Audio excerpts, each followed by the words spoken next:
Hello students, welcome to group 5। इस lecture में हम डिस्कस करेंगे चैप्टर 2 की एक्सरसाइज का 18th question. In a hydrogen atom the electron and proton are bound at a distance of 0.53 angstrom.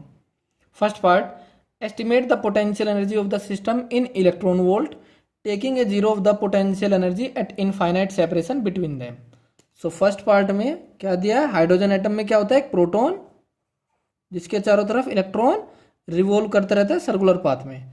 इन दोनों के बीच की डिस्टेंस कितनी है, 0.53 एंगस्ट्रोम। सो आर दे दिया हमें 0.53 एंगस्ट्रोम। एंगस्ट्रोम का मतलब क्या होता है, 10⁻⁻10 मीटर। तो पोटेंशियल एनर्जी बतानी है हमें। पोटेंशियल एनर्जी क्या होती है, के Q1 Q2 upon r. K की वैल्यू 9 इंटू 10⁻⁹। Q1 प्रोटॉन का चार्ज 1.6 इंटू 10⁻⁻19 इंटू इलेक्ट्रॉन का चार्ज -1.6 इंटू 10⁻⁻19 अपॉन आर क्या है 0.53 इंटू 10⁻⁻10। ये किस में आएगी, जूल में। अगर इसको इलेक्ट्रॉन वोल्ट में कन्वर्ट करता हूँ तो किससे डिवाइड करना पड़ेगा, 1.6 इंटू 10⁻⁻19। जैसे हमें पता है 1 इलेक्ट्रॉन वोल्ट किसके बराबर होता है, 1.6 इंटू 10⁻⁻19 जूल। सो इसको इससे डिवाइड कर दो। सो 9 इंटू 10⁻⁹, तो इससे डिवाइड करेंगे तो एक रह जाएगा इन दोनों में से। सो यह आ जाएगा -1.6 into 10⁻⁻19 upon 0.53 into 10⁻⁻10 electron volt. अगर इसको सोल्व करेंगे तो ये वैल्यू आ जाएगी -27.2 इलेक्ट्रॉन वोल्ट। अब बात करते हैं सेकंड पार्ट की। What is the minimum work required to free the electron given that its kinetic energy in the orbit is half the magnitude of potential energy obtained in A। So b part में हमें work calculate करना है electron को free करने के लिए। Free करने का मतलब क्या है, इलेक्ट्रॉन को कहाँ पर ले जाना है हमें, इनफाइनाइट तक। सो हमें देखना है कि इनिशियल एनर्जी कितनी है और फाइनल एनर्जी कितनी है। सो काइनेटिक एनर्जी कहा है इसने, जो पोटेंशियल एनर्जी है उसके मैग्नीट्यूड का हाफ। पोटेंशियल एनर्जी कितनी है हमारी, -27.2 इलेक्ट्रॉन वोल्ट अपॉन 2। इसका मैग्नीट्यूड करेंगे तो प्लस में, क्योंकि काइनेटिक एनर्जी तो प्लस ही होती है हमेशा। सो यह आ जाएगा 13.6 electron volt.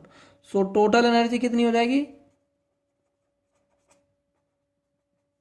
K plus U 13.6 minus 27.2 equal to -13.6 electron volt. So इतनी एनर्जी है, हमें इनफाइनाइट पर ले जाना है इसको। इनफाइनाइट पर एनर्जी कितनी होती है, 0। सो लेकिन यहाँ पर है माइनस में, सो हमें जीरो करनी है। तो जीरो करने के लिए कितना एडिशन करना पड़ेगा, 13.6। इसका मतलब उतना वर्क करना पड़ेगा। सिंपली ऐसे लिख लो, वर्क किसके बराबर होगा, final energy minus initial energy. Final energy कितनी इनफाइनाइट पर, 0 माइनस 13.6, तो कितना वर्क करना पड़ेगा, 13.6 इलेक्ट्रॉन वोल्ट। अब बात करते हैं सी पार्ट की। What are the answers to part a and part b about if the zero potential energy is taken at 1.06 angstrom separation. तो बच्चों जरा इस क्वेश्चन को ध्यान से देखना, थोड़ा सा कंसेप्चुअल क्वेश्चन है, क्योंकि जनरली हम क्या करते हैं, इनफाइनाइट पर पोटेंशियल एनर्जी 0 कंसीडर करते आ रहे हैं। अब इसने कहा कि इनफाइनाइट पर कंसीडर मत करो, यहाँ पर कंसीडर करो जब प्रोटॉन और इलेक्ट्रॉन का सेपरेशन कितना, 1.06 एंगस्ट्रोम। तो जरा इसको ध्यान से समझेंगे। सो सी पार्ट, सो इनफाइनाइट पे जो पोटेंशियल एनर्जी होती है वो कितनी लेते हैं हम, जनरली 0। अब इसके दो हिस्से कर देता हूं मैं। जब इलेक्ट्रॉन और प्रोटॉन का सेपरेशन 0.53 एंगस्ट्रोम है, मतलब इलेक्ट्रॉन और प्रोटॉन को इनफाइनाइट से लेकर आए हम 0.53 एंगस्ट्रोम सेपरेशन तक, और जब उनको लेकर आए 1.06 एंगस्ट्रोम सेपरेशन तक। सो इस केस में पोटेंशियल एनर्जी मैंने मान ली U1 और इस केस में U2।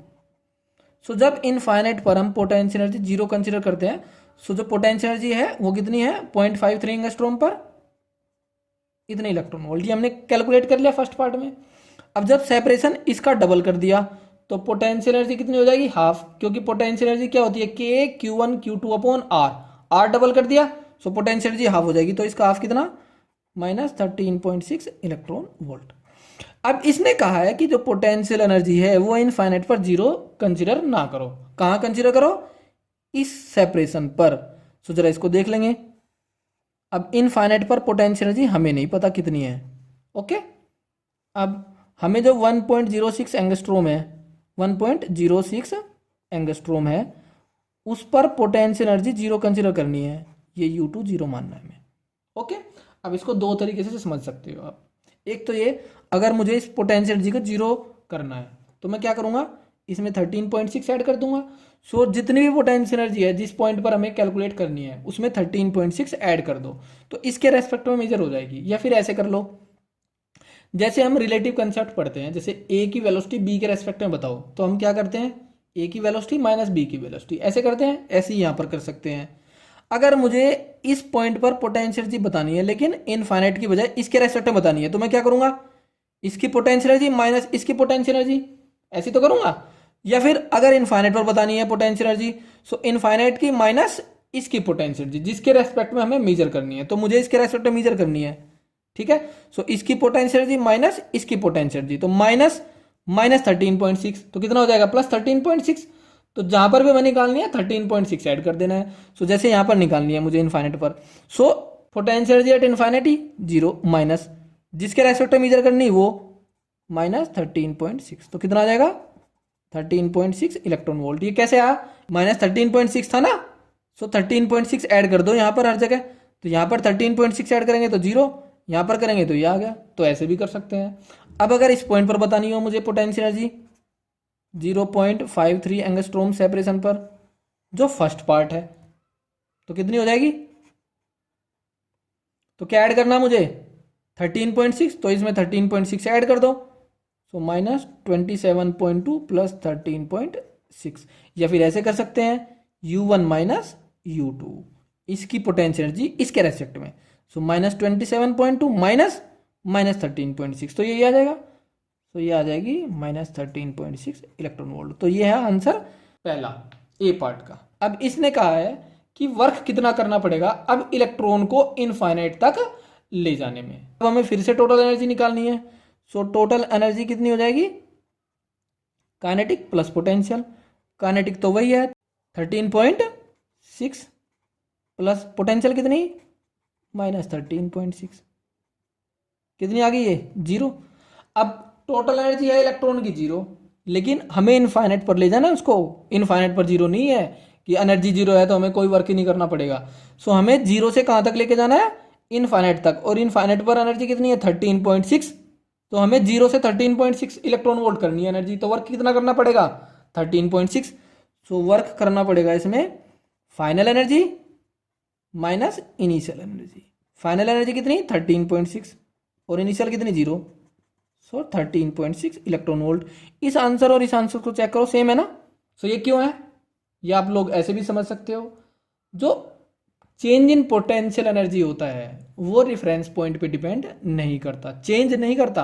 पोटेंशियल एनर्जी किसी पॉइंट पे डिपेंड करेगी, लेकिन जो डिफरेंस होता है वो रिलेटिव कंसेप्ट होती है, वो इस चीज़ पे डिपेंड नहीं करता कि हम रेफरेंस क्या ले रहे हैं, मतलब पोटेंशियल एनर्जी को 0 कहाँ पर कंसीडर कर रहे हैं।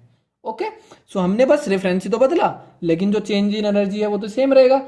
इसीलिए जो वर्क करना पड़ रहा है वो सेम रहेगा, क्योंकि वर्क किस पे डिपेंड करता है, चेंज इन एनर्जी। एनर्जी में चेंज कितना हुआ उतना ही वर्क करना पड़ेगा।